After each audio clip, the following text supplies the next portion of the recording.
Pues muy buenas noches, amigos de México Libertario. Les damos la más cordial bienvenida a una emisión más de este proyecto de respuesta rápida libertaria, que bueno, trata de dar algunas primeras impresiones sobre hechos noticiosos que hayan llamado mucho la atención o que, bueno, pues sean cuestión de debate en redes sociales y de un punto de vista libertario siempre es interesante respecto a ellos.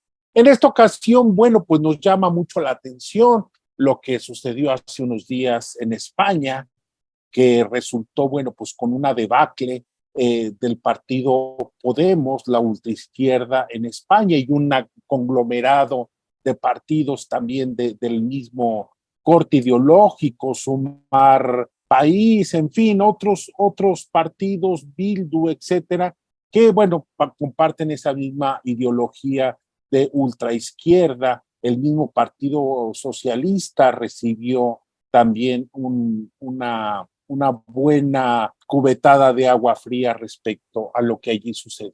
Bueno, pues como muchos han de imaginar, el tema es muy importante para muchísimos latinoamericanos, ya que, bueno, estos partidos en España pues son hermanos ideológicos de muchos partidos que están actualmente en el poder en América Latina, y ver de pronto que a algunos les va mal, bueno, pues para los libertarios resulta una buena noticia, y quisiéramos profundizar un poquito sobre esto. Para esto, pues bueno, invitamos a Daniel Rodríguez Asensio. Bueno, para quienes no lo recuerden, Daniel Rodríguez Asensio es un personaje con una larguísima tradición en el pensamiento y en el activismo liberal libertario. Él fundó junto con otras personas un medio que se llamaba, una serie de bitácoras que se llamaba liberalismo.org, y que realmente, pues para mucha gente, cuando yo comencé a difundir el libertarismo en México, bueno, este medio ya llevaba sus años, y estamos hablando de hace 20 años. Entonces, Daniel Rodríguez realmente creo que es una persona a la cual muchos libertarios en América Latina, en el mundo iberoamericano, le deben mucho, y realmente es un honor tenerlo aquí con nosotros. Muchas gracias, Daniel. ¿Cómo te encuentras? Muy bien, gracias por vuestra amable invitación, Víctor. Nada, aquí defendiendo la libertad y haciendo todo lo que sea posible por divulgarla y porque todo el mundo, sobre todo en América Latina, ¿no? Que es verdad que estáis sufriendo más todas estas fuerzas iliberales e intervencionistas que al final pues acaban con las sociedades, ¿no? Encantado de estar aquí. Ya sabes que ahora tengo el inmenso honor de presidir, que fundé también una organización que nos llamamos Acción Liberal, y, y con, digamos, bajo ese paraguas, bajo esa institución, pues nos dedicamos precisamente a hacer todo este tipo de ejercicios de divulgación, pues también de pensamiento y de análisis para, no dejar nunca dar la batalla, que ya sabes que cuando tú dejas un hueco libre, lo ocupan los del otro lado. Así que tenemos que seguir, aunque a veces pues no sea muy agradecido, pero es absolutamente necesario, y yo creo que nuestras sociedades y nuestros países y este mundo, digamos, libre, el mundo más próspero que ha dado la historia de la humanidad, aunque es verdad que desafortunadamente en vuestros países pues lo habéis disfrutado menos que, por ejemplo, nosotros en Europa, pues bueno, para que este modelo no solo no muera, que es lo que quieren los liberticidas, sino que, bueno, pues que vaya cogiendo cada vez más fuerza al otro lado del Atlántico, ¿no? Yo creo que España y toda la parte de América Latina, Hispanoamérica, etcétera, etcétera, han sido mucho más fuertes cuando han estado unidas, y esa es la batalla que tenemos que dar, ¿no? Ahora el neocomunismo chino ya sabes que cada vez tiene más peso allí en vuestros países, y contra eso hay que luchar día a día, sin descanso, y defender la verdad, que no es otra cosa que, que la libertad lleva por progreso, progreso para todos, y bueno, todo el mundo vive mejor bajo ese paraguas liberal. Así es, Daniel. Y también, bueno, yo agregaría, también el autoritarismo ruso está haciendo de las suyas en América Latina, en México, por ejemplo, se habla de decenas de espías rusos, la embajada rusa en México con total cinismo y desplantes, ataca periodistas, ataca diplomáticos, y el gobierno mexicano no dice absolutamente nada. En fin, yo creo que es una cuestión que se vive en toda América Latina y ya sería motivo después platicar en algún otro programa. Pero por ahora lo que nos convoca es lo relativo a las elecciones en España y el varapalo que le llaman en España a Podemos y a estos grupos alrededor de ellos. Entonces, quisiera preguntarte primero, Daniel, ¿qué sucedió? ¿Por qué estos malos resultados en general para la izquierda y en contraste los buenos resultados para aquello que se llama la derecha, que es decir, el Partido Popular y Vox? Bueno, pues yo creo que lo que ha pasado es algo absolutamente lógico. Tenemos un presidente del gobierno que es el único en toda Europa que ha aplicado recetas de izquierda y de ultraizquierda de una forma salvaje. Te recuerdo que nos fuimos el país más castigado por las políticas del COVID-19. A partir de ahí ha habido, digamos, un proceso de degeneración institucional muy importante a todos los niveles. En España se han sacado de la cárcel a golpistas, a gente que ha atentado contra la Constitución, se ha beneficiado a partidos políticos que llevaban en sus listas, bueno, a etarras. Ya sabéis que el movimiento etarra en España fue un movimiento de asesinos que durante años se dedicaban a asesinar a españoles que defendían la Constitución y que no pensaban como ellos, ¿no? Pues bueno, pues a toda esta gente el presidente del gobierno los ha beneficiado, los ha dado todo tipo de privilegios y bueno, y se ha dedicado a dividir, se ha dedicado a empobrecer. Ha habido una subida salvaje de impuestos. España ha sido el único país europeo que ha subido 42 veces, que ha hecho 42 subidas de impuestos. Ha habido medidas claramente inconstitucionales y entonces, bueno, pues yo creo que la gente se ha levantado, ¿no? contra todo eso, se ha levantado contra toda esa pues eso, clase política que busca mantenerse en el poder y mantener sus privilegios a costa de la vida de todo el mundo.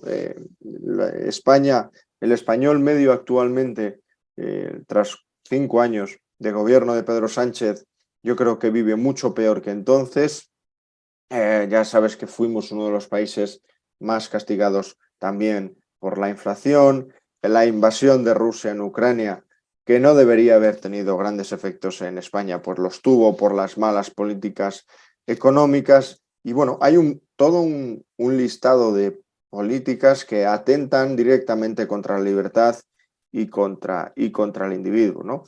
Entonces, pues bueno, pues yo creo que capitaneados por Isabel Díaz Ayuso, que ya sabes que es la presidenta de la Comunidad de Madrid y que ha tenido una mayoría absoluta en la Comunidad de Madrid, algo que es muy difícil dado la fragmentación actual del panorama político, no solo en Madrid, sino en toda España. Pues bueno, pues capitaneados por esta figura, la derecha ha obtenido un respaldo masivo en las urnas, ha sacado a muchos políticos de izquierda y sobre todo de ultraizquierda. A mí lo más relevante de estas elecciones yo creo que es que Podemos sale del espectro político, ¿no? Y casi diría que desaparece como fuerza política, algo que era absolutamente fundamental.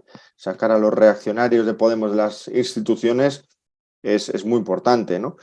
Y bueno, digamos, esta época de inestabilidad política, de apartarnos de esos valores de las democracias liberales europeas para acercarnos a los modelos autoritarios que tenéis en muchos de vuestros países, pues yo creo que va tocando a su fin y esa es la grandísima noticia y el motivo por el que, bueno, la gente ha votado masivamente a la derecha, ¿no?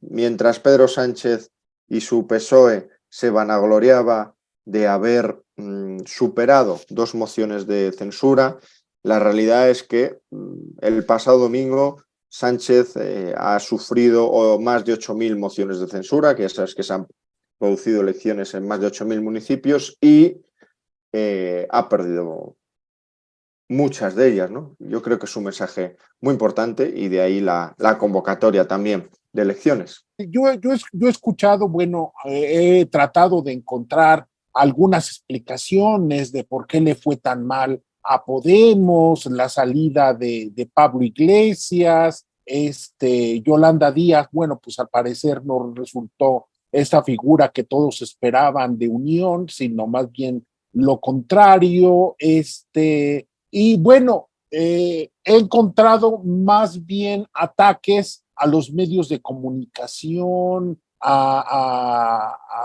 PP. Parece que todos tienen la culpa menos ellos de lo que sucedió. Y bueno, pues a mí me gustaría mucho, porque te has de imaginar que siendo Podemos, como decía, un hermano ideológico, un gemelo prácticamente igual a tantos gobiernos de América Latina, bueno, pues es importante conocer algunas causas de su debacle, sobre todo considerando en el caso de México, que bueno, todo lo que tú señalas del gobierno de Pedro Sánchez, este gobierno mexicano lo ha repetido y lo ha acrecentado, y sin embargo su popularidad sigue por las nubes. ¿Cuál fue el secreto para que la izquierda haya resultado tan repudiada en estas elecciones desde tu punto de vista, Daniel? Bueno, yo creo que el gran secreto es el que ya te lo he comentado, ¿no? Que un líder político, en este caso Isabel Díaz Ayuso, haya hablado sin complejos, sin ataduras, en libertad, haya apelado a toda una mayoría de votantes que van desde la izquierda a la derecha, pero creen en su libertad, creen en ese modelo de democracia liberal que en España nos hemos dado en 1978 y que quieren seguir avanzando, ¿no? A Podemos le pasa lo mismo que a todos los partidos autócratas latinoamericanos, ¿no? Que se disfrazan bajo pues, el mantra de los servicios públicos, de buenas intenciones, ¿no? Vas a trabajar poco, por no decir nada, el Estado va a cuidar de ti, todo va a ser una panacea, tú dame tu libertad que yo me encargo de todo, y mientras detrás de esas buenas intenciones está la realidad. La realidad es que, bueno, el Estado se va a ocupar de todo, pues detrás de eso lo que hay, por ejemplo, es una ley de bienestar animal que lo único que hace es añadir problemas a quien tiene una mascota y quitarle derechos y libertades a mucha gente, ¿no? Otra gran ley, digamos la ley estrella de Podemos en el Congreso de los Diputados de España, es la famosa ley del solo sí es sí, que pretendía proteger a las mujeres pues, frente a violaciones y frente a todo tipo de agresiones sexuales y a los pocos meses de entrar en vigor esa ley, la realidad es que hay cerca de 1.100 agresores sexuales que han visto rebajadas sus penas en España y casi 200 que directamente están en la calle y deberían estar en la cárcel.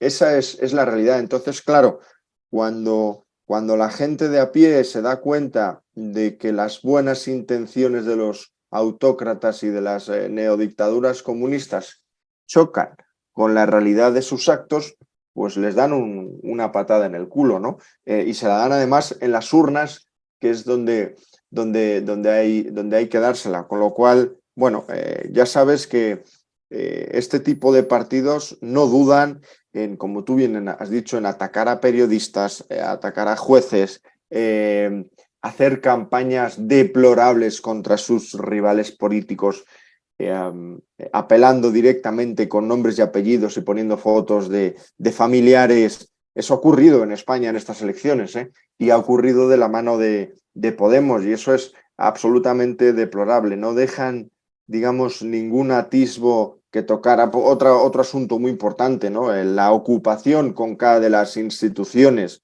el hecho de que no haya contrapesos, de que nadie les pueda llevar la contraria.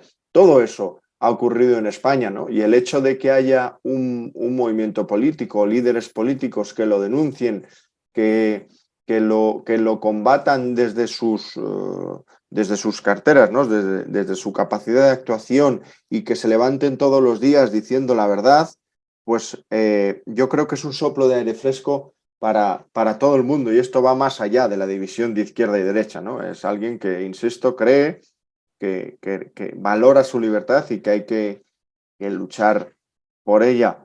Con lo cual, bueno, lo que ha ocurrido es que afortunadamente en España pues sigue habiendo contrapesos, sigue habiendo una democracia muy fuerte, muy sólida, un sistema electoral que tendrá puntos de mejora, por supuesto que sí, pero funciona, y se ha echado a toda esta gente a la calle, y al menos se les ha echado de las instituciones. Creo que lo que ocurre en muchos países latinoamericanos, y muy especialmente ahí en México, es que todo ese sistema de contrapesos ha desaparecido, ¿no?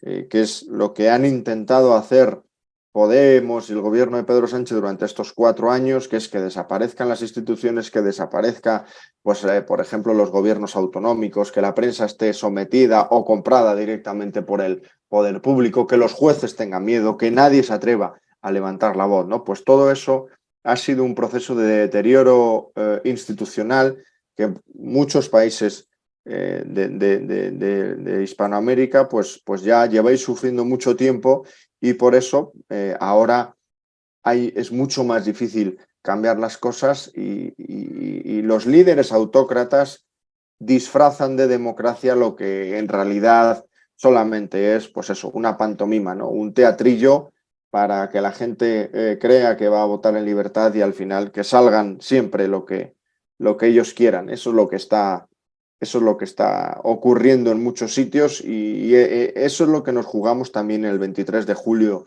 que ya sabes que Pedro Sánchez ha convocado elecciones en España, ¿no? Nos jugamos que si un régimen como autócrata, como el que está instaurando Sánchez en España, si permanece otros 4 años, no va a haber posibilidad de dar marcha atrás, ¿no? O va a ser mucho más difícil, que es lo que se está pasando desafortunadamente en muchos países de Hispanoamérica. Pues sí, Daniel, tú pintas la degradación institucional de España, y bueno, me parece que pintas lo que está sucediendo exactamente en México, con el agravante de que en muchos casos, como bien señalas, mientras en España han sido tentativas, en México y muchos países de América Latina han sido ya amenazas cumplidas. Ahora bien, Daniel, en el caso de estas elecciones, vemos, bueno, Podemos se hunde, esto le complica mucho la gobernabilidad al Partido Socialista. En muchísimas comunidades va a tener que dejar el gobierno en muchas ciudades, comunidades, y bueno, los grandes beneficiarios fueron el Partido Popular, que tú ya mencionaste con Isabel Díaz Ayuso, pero también Vox. Yo en lo personal, te soy franco, yo no sé cuál sea tu postura respecto a Vox. Bueno, a mí Vox me despierta una gran desconfianza, pero me alegro de que esos votos sean a Vox y no a Podemos. En tal sentido, ¿cuál ha sido el secreto de Vox? Tiene un liderazgo bastante carismático, un trabajo muy bien hecho, pero ¿a qué podemos, si en el caso del PP hay una figura, Díaz Ayuso, Feijo y otros, Almeida, que le podrían allí hacer este contrapeso?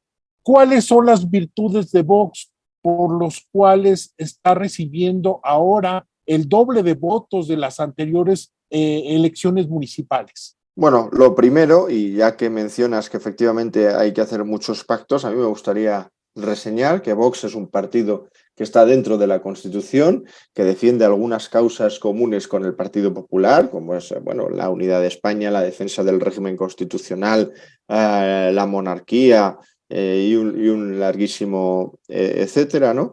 Y sobre todo, no tiene ni en sus listas ni en sus cuadros a nadie con precedentes, con delitos importantes, ¿no? Te lo digo porque ahora en España hay un debate muy importante de si el PP debe pactar o no con Vox, y lo dicen los mismos que justifican que el PSOE pacte con Bildu, que es que han sido, insisto, asesinos condenados por un juez, no es que lo diga yo, es que llevan sus listas a asesinos, con lo cual, bueno, yo creo que el pacto con Vox entra dentro del terreno político y por lo tanto se debe adecuar pues eso, al programa y a la política. No creo que Vox deba de ser un partido que haya que apartar. Dicho lo cual, me preguntabas sobre qué opino yo de Vox. Bueno, pues yo creo que Vox surge al calor de un electorado, sobre todo del Partido Popular,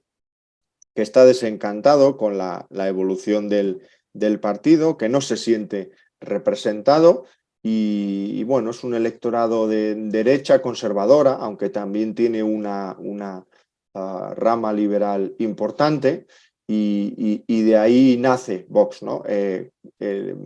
¿Cuál es el problema? Que la deriva que está adoptando, sobre todo en los últimos meses, es una deriva mucho más conservadora que liberal, tanto es así que, bueno, que en algunos aspectos es incluso iliberal, ¿no? Antiliberal, porque cuando Vox dice protege lo tuyo, realmente lo que está diciendo es hay que cerrar España, es mucho más, da igual los efectos, pero es mucho más importante que pues, casi la autarquía, ¿no? Digamos, llevado al extremo sería la autarquía que impuso Franco en su día, ¿no? Y a mí eso me preocupa, que haya una fuerza iliberal, me preocupa mucho porque, entre otras cosas, da mucho peso, por ejemplo, a que desaparezcan las comunidades autónomas, que está siendo un contrapeso muy importante al gobierno de Pedro Sánchez, y en fin, toda una colección de posturas que yo creo que son preocupantes y por las cuales yo ni les voto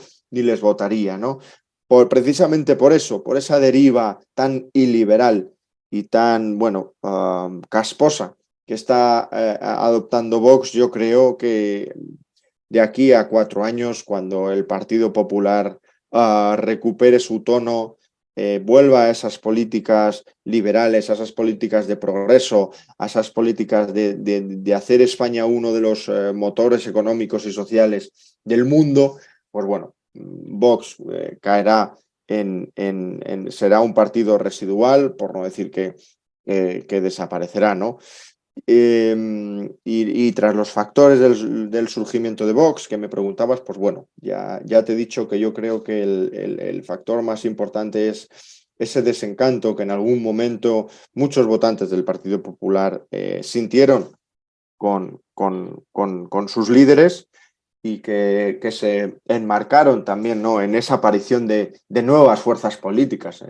No solo ha aparecido Vox, ha aparecido Ciudadanos, ha aparecido Podemos, ahora Sumar, en fin. En ese contexto de mayor pluralidad política, pues Vox ha encontrado un hueco. Yo creo que el electorado español ya es consciente de que la política no es un juego, de que nos estamos apostando mucho cada vez que vamos a las urnas y por lo tanto, bueno, los partidos tienen que ser serios, hay que darles toques de atención, por supuesto, porque no puedes pedir un cheque en blanco, pero hay que alejarnos del populismo tanto de izquierdas como de derechas. Hay que hacer políticas razonables, hay que hacer políticas que lleven al crecimiento económico y que beneficien a todos y sobre todo no podemos repetir errores del pasado y eso a Vox le afecta mucho. Ahora bien, estamos entrando ya a la fase final de nuestro programa. Daniel, yo tengo dos preguntas finales. La primera, como bien señalas, bueno, Pedro Sánchez se convocó para el próximo mes de julio a unos comicios para renovar las cortes y por lo tanto el gobierno al ser un gobierno parlamentario. ¿Cuál es el motivo de que haya convocado? Porque estaban previstas las elecciones hasta fines del año. Yo he escuchado, y es una explicación que me pareció muy razonable por parte de Daniel Lacalle, que señalaba que muy probablemente, pues bueno, como va a tener que hacer recortes de presupuesto durante los próximos meses, el gobierno de Pedro Sánchez prefirió mejor, bueno, pues no entrar a ese debate y más bien adelantar las elecciones y dejar todo el tiradero si pierde, dejárselo al próximo gobierno. Aparte de, bueno, pues tratar de aprovechar las llamadas de peligro por una derecha fascista que supuestamente estaría amenazando a la democracia española. Desde tu punto de vista, ¿a qué obedece este llamado a disolver el Congreso? Sí, el factor que dice el maestro Lacalle es uno de ellos, sin ninguna duda. Yo creo que es una decisión más amplia, ¿no? Yo creo que Pedro Sánchez está desesperado y esto es un síntoma de desesperación. En España no puede salir a la calle ningún medio, a pesar de las toneladas de millones de euros que está poniendo en publicidad institucional, ningún medio le compra ya la mercancía averiada y además tiene a su partido, al PSOE, encima, lo tiene en contra porque la debacle de este domingo pasado ha sido muy, muy, muy importante. Por lo tanto, Sánchez tenía dos opciones. O convocaba elecciones o rompía el gobierno con Podemos, ¿no? Y Sánchez es un excelente equilibrista y un funambulista. Y, él solo piensa en aritmética parlamentaria. Si rompe el gobierno con Podemos y después de las elecciones de diciembre había algún escenario, por recóndito que fuera, por mínimo que fuera, en el que reeditar el gobierno Frankenstein que tiene ahora, ya no iba a poder hacerlo. Por eso no ha roto el gobierno con Podemos.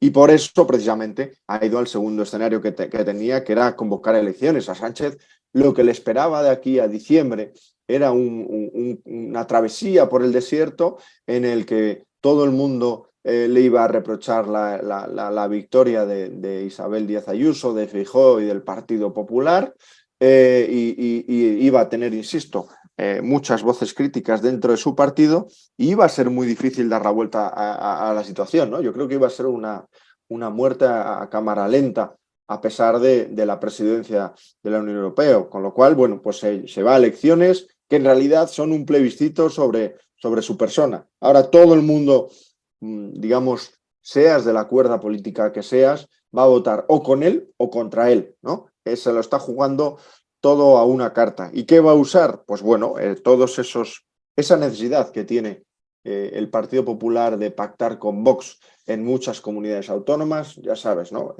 Partido Popular y Vox van a hacer movimientos fascistas, hay que ir, estas elecciones van de democracia o fascismo, si gana Feijóo, vienen los fascistas de Vox al gobierno, en fin, toda esa retahíla de eslóganes electorales que llevan a que la única forma de que el fascismo no entre en España es votando al Partido Socialista, aunque sea mucho más fascista lo que ellos han hecho que lo que Vox, en este caso, puede hacer.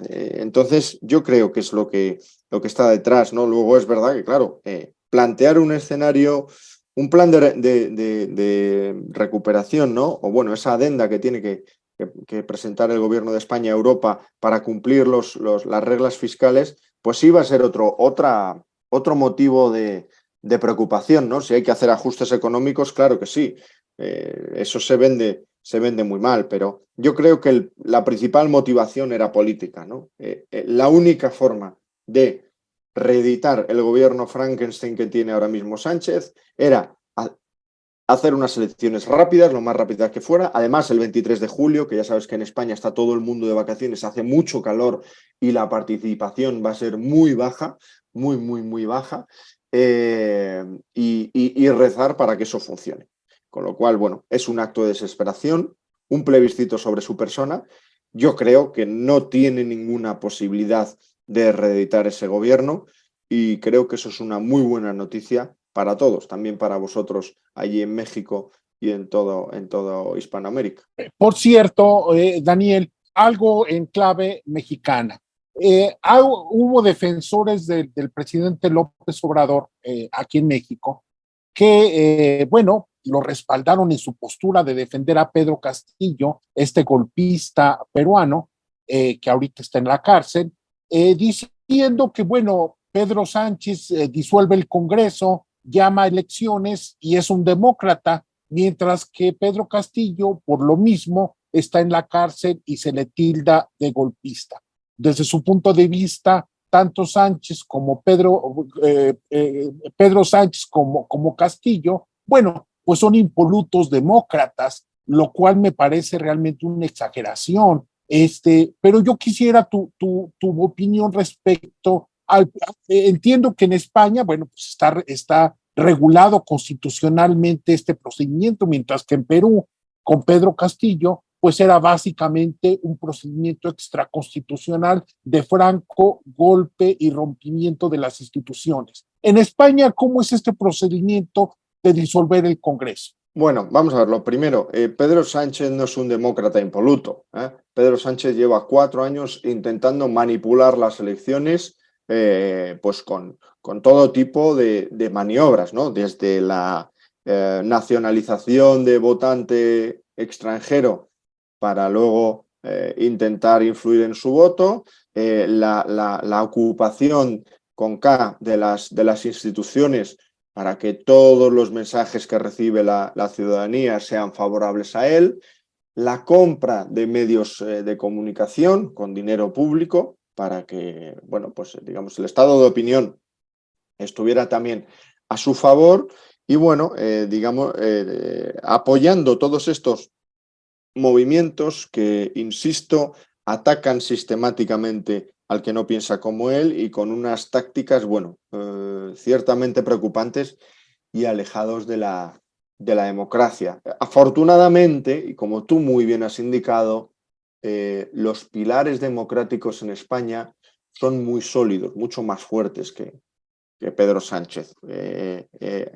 Y eso, pues bueno, pues le va a costar el cargo y va a suponer que en un proceso electoral limpio y fiable, Feijóo ocupe la presidencia del gobierno. La Constitución española regula claramente la disolución de las Cortes y la convocatoria de elecciones y además establece plazos para ello y, y por lo tanto lo que ha hecho Pedro Sánchez es un movimiento absolutamente legítimo que puede hacer cualquier presidente en cualquier momento de la legislatura. Es que no es algo que esté fuera de la normalidad, ¿no? Igual que Pedro Sánchez entró al poder, te recuerdo, con una moción de censura que también está recogida y regulada en la Constitución española y que es un proceso democrático que, aunque yo no estuve de acuerdo en su momento con los argumentos que esgrimió, pues bueno, es un proceso democrático, las Cortes votaron una cosa y entonces salió salió Rajoy de Moncloa, entró Sánchez en 2018 y en 2019 convocó las elecciones como estaba previsto, ¿no? Con lo cual, bueno, en España es un proceso absolutamente regulado y que no tiene posibilidad de interpretación ninguna y que efectivamente le corresponde al presidente del gobierno disolver las Cortes y convocar elecciones, que es lo que ha hecho Pedro Sánchez. En el caso, pues eso, de Pedro de Pedro Castillo, es algo muy distinto porque, como bien has indicado, en Perú eso no está regulado. Entonces, él lo que quería es, digamos, hacer la regulación a su voluntad, ¿no? Y esto es lo que te he dicho tantas veces, ¿no? Intentar manipularlo todo para que, disfrazado de una democracia, parezca que eres un gobernador legítimo, nada más lejos de la realidad, ¿no? Aquí en España, por ejemplo, lo vemos también con los socios de Pedro Sánchez, que sacan adelante o intentan sacar adelante referéndums ilegales sobre cuestiones pues, como el independentismo de algunas comunidades autónomas, o quieren también hacer un referéndum sobre monarquía o república, que son ilegales, que no están recogidos en nuestra Constitución, no se pueden hacer. ¿Vale? Y solo por el hecho de meter un papelito en una urna ya creen que es democracia, y es que está muy lejos, ¿no? Y eso es lo que le ha pasado, lo que ha intentado hacer Pedro Castillo, por eso está en la cárcel, porque lo que hace es ilegal, y por eso, pues bueno, cualquier apoyo como es el de López Obrador de México, a mí me preocuparía, como me preocupa muchas de las cosas que hace y dice López Obrador, ¿no? A mí toda esta ahora me vas a permitir abrir otro tema, ¿no? Toda esta reescritura de la historia de España, digamos, del descubrimiento de vuestro continente, que yo creo que fue un proceso con sus defectos y sus virtudes, pero bueno, fue un proceso de integración, un proceso positivo para todo el mundo y sobre todo que la historia es una, con sus cosas buenas y sus cosas malas, la historia es la que es, no hay ningún motivo para reescribirla, que es lo que quiere hacer López Obrador con sus declaraciones constantes y con sus políticas, pues me parece peligroso porque es verdad que luego los antidemocráticos, los iliberales y quienes creen en esas ideologías autócratas son los más peligrosos, porque son los que realmente acaban ya no solo con la democracia, sino con la prosperidad, con la clase media, con la posibilidad de que cada uno haga su vida en función de sus actos y un larguísimo etcétera que yo creo que no podemos permitir. Víctor, es así de sencillo. Al margen, bueno, yo solamente diría que López Obrador defiende tanto a Pedro Castillo desde mi punto de vista, pues porque Castillo se le adelantó en aplicar una solución que yo creo que López Obrador siempre ha tenido en mente en el caso mexicano, que es hacer a un lado al Congreso y erigirse él como único poder sostenido por los militares. Veamos qué va a pasar en las elecciones del 24, eso es una gran incógnita. Y bueno, me parece que esa es realmente su motivación en la defensa de Castillo, que es defenderse a sí mismo y a su idea de lo que puede suceder. Y bueno, Daniel, ya como última pregunta y no quitarte más tu tiempo. Y los liberales y los libertarios, Daniel, en España, yo veo, por ejemplo, Ciudadanos que también tuvo muy malos resultados, que vemos ahora sus figuras que se están retirando. ¿Cuál es la dificultad? Y te lo pregunto porque tú eres un activista de estas ideas. ¿Cuál es la dificultad de que nuestros países, en España en particular, los movimientos liberales y libertarios tengan tan mala suerte? Bueno, la verdad, Víctor, que yo creo que no estoy de acuerdo en que tienen mala suerte, ¿no? Isabel Díaz Ayuso es una líder política liberal en un partido liberal conservador que ha cosechado unos resultados históricos con unas políticas de corte claramente liberal, ¿no?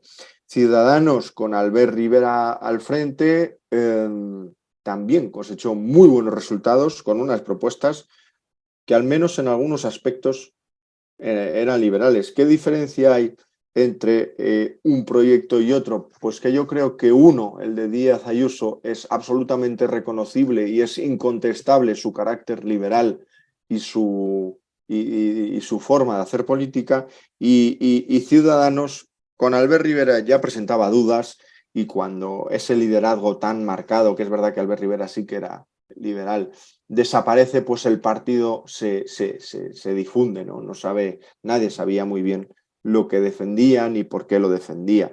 Con lo cual, yo insisto, creo que la respuesta a tu pregunta es la misma que la que te he dado hace un momento cuando hablamos de la desaparición de Podemos, ¿no?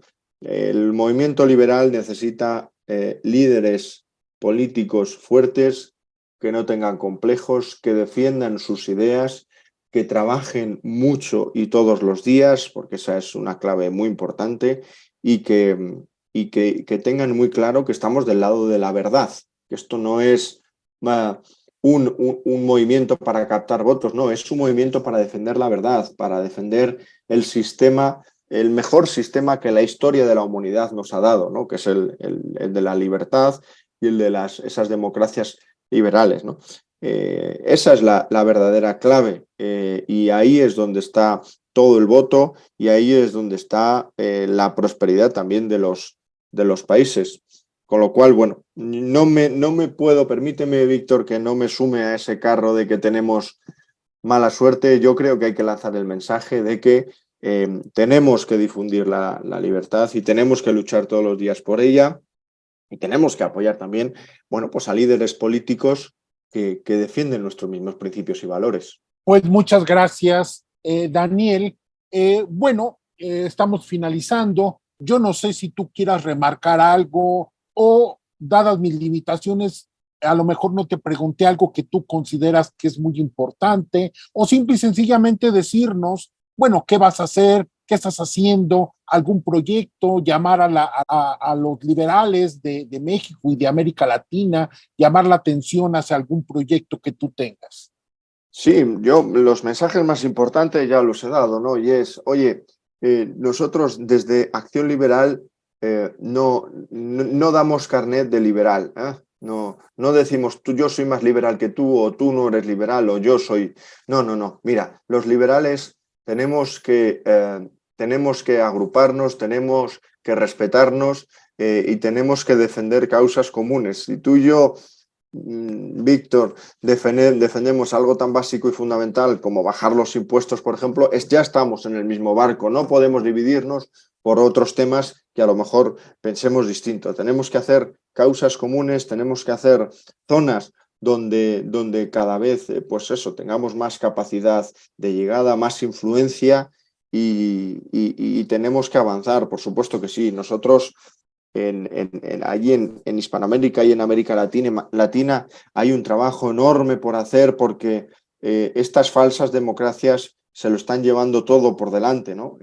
Y ese camino de unir, digamos, nuestros continentes, que están solo separados por el Atlántico, y el Atlántico no es nada, es algo que tenemos que trabajar todos los días, desde México, desde Argentina, que también están sufriendo mucho, Chile, que ya sabes que menos mal que dieron marcha atrás en esa nueva constitución. En fin, nos tenemos que unir, tenemos que buscar las causas comunes y tenemos que defender esos valores liberales de un Estado limitado, de que el individuo siempre está por encima de cualquier colectivo, en fin, valores básicos, fundamentales, cosas sin las cuales estamos entregando las llaves de nuestra vida a unos políticos que no tienen ningún incentivo para mejorarla, ¿no? La clásica ciudadanos pobres y al servicio de unos políticos cada vez más ricos, ¿no? Y no al revés, una clase política, un gobierno al servicio del ciudadano. Entonces, yo creo que ese es el mensaje más importante y por lo que tenemos que trabajar, y a lo que llamo a todos mis amigos mexicanos, que estamos todos a una y que, bueno, que estamos a vuestra disposición para ayudaros en todo lo que se pueda. Pues igualmente, Daniel, muchas gracias por tus palabras, muchas gracias por esta entrevista, el tiempo que nos has dedicado. Y bueno, yo invito a los amigos de México Libertario en México y en América Latina a seguir los proyectos de Daniel Rodríguez en Acción Liberal. Su trabajo me parece que es una actividad muy, muy loable la que realiza en Acción Liberal. Y bueno, pues muchas gracias, Daniel, estamos a tus órdenes y te deseamos el mayor de los éxitos en todos tus proyectos. Gracias a vosotros y nada, siempre a vuestra disposición cuando lo necesitéis. Estamos en contacto.